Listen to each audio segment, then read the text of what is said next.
صديقاتي واصدقائي، ازيكم؟ عاملين ايه؟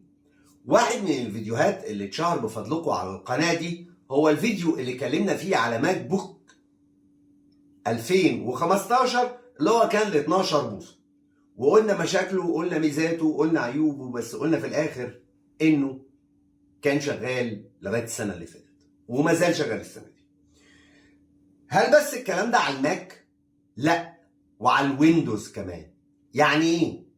هوريكم النهارده جهاز من 2013 هنحتفل مع بعض بقالنا 10 سنين، انا محتفظ بيه وبحبه قوي، اسمه ايسوس تايتشي 12. وده كان بيجي بقياس 12 بوصه ملك اللي عاملاه شركه ايسوس، واضح من العنوان بتاعه. طب ايه المتميز؟ الجهاز ده هو اول بدايه اجهزه الالترا سليم، بمعنى انه جهاز وزنه خفيف جدا ورفيع زي ما انتم شايفين، وفي مش يو اس بي واحد، 2 يو اس بي 3 واثنين اوتبوت بتوع شاشه وباور وسماعه. طب وايه الفكره يعني؟ الفكره انه لابتوب عادي، بس خلي بالك معايا هنا في زرار لطيف خالص خالص خالص، اللي هو الزرار ده اللي بيقلبه تايتشي. يعني ايه؟ الجهاز ده مش شاشة واحدة، الجهاز ده بشاشتين اصلا. بمعنى ايه بشاشتين؟ بمعنى انه الجهاز نفسه مزود بشاشتين بس يشتغل اهو. هو في عيب قاتل انه خاصيه استخدام الشاشتين ما ينفعش الا مع ويندوز 8، فهو فعليا ويندوز 8 بيابجريد لويندوز 10 لو عايز، بس هتفقد الخاصيه دي. والخاصيه دي بتقدر تاكتيفيتها من هنا كده، يا اما تختار الشاشه اللي ورا كده يا كده يا كده، فممكن تروح عامل كده اهو،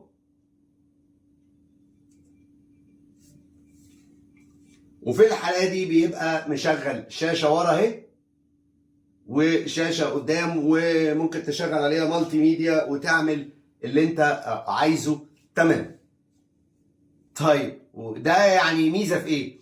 ميزه لو انت عندك باوربوينت تقدر ببساطه شديده تعرضها على الناس قدامك على الشاشه اللي بره، ومن جوه انت بتقرا النوتس بتاعتك اللي كاتبها على الباوربوينت. الجهاز ده جيل رابع، بروسيسور اي 5، عليه 4 جيجا رام و256 جيجا اس اس دي. وبصراحه شويه كده كل شويه بستعمله كلابتوبي العادي، وده ما فيهوش مشكله خالص. البطاريه بتاعه 5 ساعات، مش كتير، بس لاحظ ان ده من 2014، احنا يعني ده كويس قوي قوي قوي قوي. في حاله ان انت في اللابتوب في الحاله العاديه وانت قفلت الجهاز بيتقلب لتابلت عادي جدا، ويندوز تابلت، وتقدر الشاشه اللي بره تاتش، وتقدر برضو تعملها كده وتقرا وتعيش حياتك تماما على الويندوز. فده كان ساعتها الحل بتاع ايسوس، انه يعملوا جهاز ويندوز 8 يبقى فيه تابلت، ينفع يشتغل تابلت وديسكتوب في نفس الوقت. الجهاز زي ما بتشوفوا كده سريع في الاكسل، سريع في الوورد، سريع في الباوربوينت، حاطط عليه اوفيس 2016 شغال زي الفل. ما جربتش احط عليه حاجه بتاعت فيديو اديتنج ولا فوتو اديتنج، بس لو طلبته مني كده هعمل كده. بس لانه 95% من الاجهزه الصغيره بتاعتي اللي زي ده كده بتبقى هو ده اللي بيعملوا عليها براوزنج وميل وشويه وورد شويه اكسل شويه باوربوينت، مش كتير بس شويه. الجهاز طبعا كان بقى ايام الخير، فلانه الجهاز ازاز او دي شاشه ممكن تبوظ، فكان جاي بالسليف بتاعه، شركه ايسوس كانت جايباه.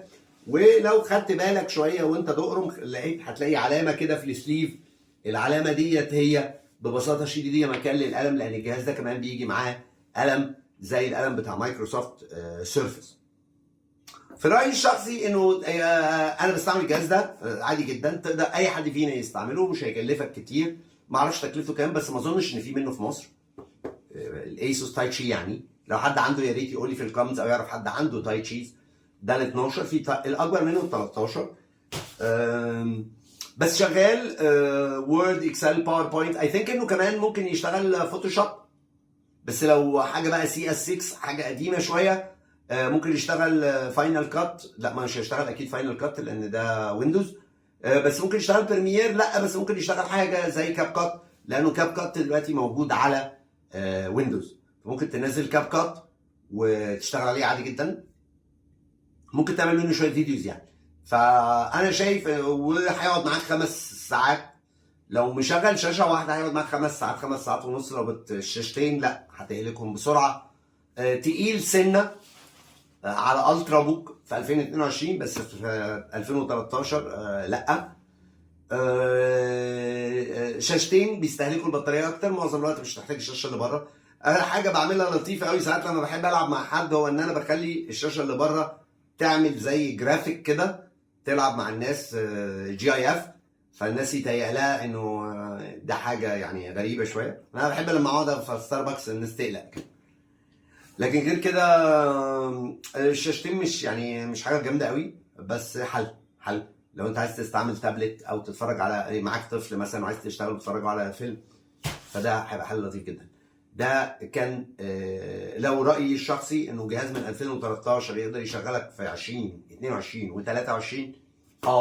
ايسوس تايتشي 12 يقدر يشغلك في 2022 او 23 بعد 10 سنين، وقيمته فيه وهتلاقيه باسعار زهيده جدا جدا. يعني لو مش هقول لكم على السعر ده عشان السعر الاصلي كان غالي قوي، بس السعر حاليا لا هتلاقيه في المستعمل قليل. والحاجات اللي زي دي جيل رابع، اجهزه شغاله زي الفل في 95% من حاجاتنا، فمفيش داعي انك تدفع فلوس كتير، وخصوصا ان اليومين دول الحاله الماديه زي الزفت. اتمنى اكون قلت حاجه مفيده، واشوفكم على خير الاسبوع الجاي. سلام.